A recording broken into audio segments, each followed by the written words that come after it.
इदानीं वेद स्वाध्यायो भविष्यति।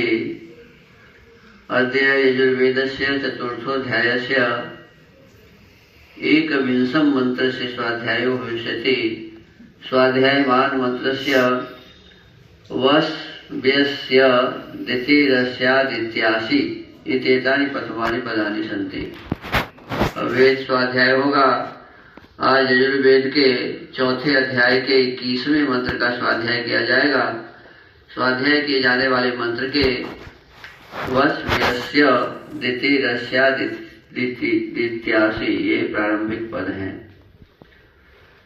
ओम वस्व्यस्य दितिरस्यादित्यासि रुद्रासि चंद्रासि बृहस्पतिश्च्वा सोमनेरम्रातु रुद्रो वसुभिराचके।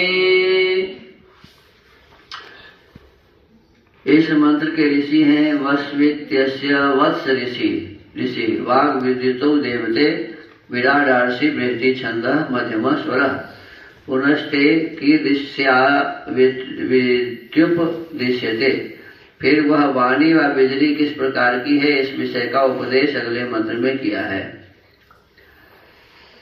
हे विद्वान मनुष्य, जैसे जो अग्नि आदि विद्या संबंधी जिसकी सेवा 24 वर्ष पर्यंत ब्रह्मचर्य करने वालों ने की हुई है, जो प्रकाश कारक है, जो प्राणवायु संबंध वाली और जिसको 44 वर्ष ब्रह्मचर्य करने हारे आप प्राप्त हुए हों, वैसी असी है।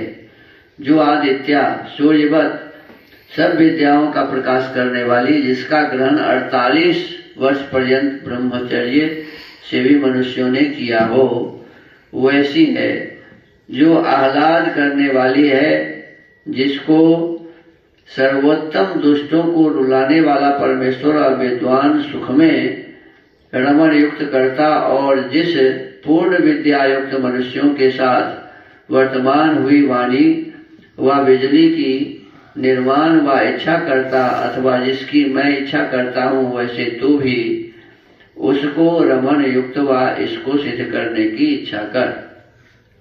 भावार्थ, इस मंत्र में श्लेष और वाचक लुप्तोपमा अलंकार है। जैसे वाणी, बिजली और प्राण, पृथ्वी आदि और विद्वानों के साथ वर्तमान हुए अनेक व्यवहार की सिद्धि के हेतु हैं और जिनकी सेवा जितेंद्र आदि धर्म सेवन पूर्वक होके विद्वानों ने की हो, वैसी वाणी और बिजली मनुष्यों को विज्ञान पूर्वक क्रियाओं से संप्रयोग की हुई बहुत सुखों के करने वाली होती है। इसमें विशेष रूप से बताया गया है कि एक तो हम जो ये बोलते हैं, हमारे मुख से जो शब्द निकलते हैं, ये वाणी, और जिस अग्नि के माध्यम से हम रोशनी जलाते हैं, जिसे बिजली कहते हैं, तो ये वाणी और ये बिजली, और साथ में कहा कि प्राण, जिस वायु को हम ग्रहण करते हैं, छोड़ते हैं, पृथ्वी, जिस पृथ्वी पर हम रहते हैं, ये सभी हमें सुख पहुंचाने वाले हैं। क्या है? सुख पहुंचाने वाले हैं। तो ये कैसे सुख पहुंचाएंगे?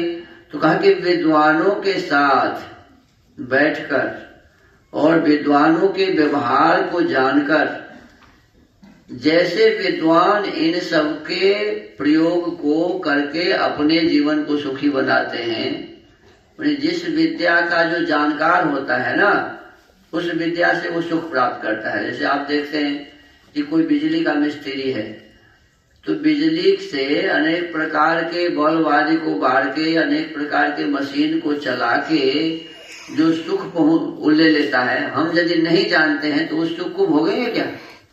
जानते नहीं तो उस सुख को निभा। देखिए, हमारी बिजली बंद हो गई थी इस बीच में, 4 दिन हम लोग अंधेरे में रहे। क्यों अंधेरे में रहे? कि हम बिजली को जोड़ना नहीं जानते हैं।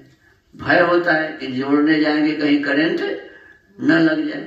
और वही मिस्त्री वो जानता है कि भाई इसको कैसे जोड़ा जाए, तो वो आकर के उसको जोड़ दिया। यही मुख्य बात है।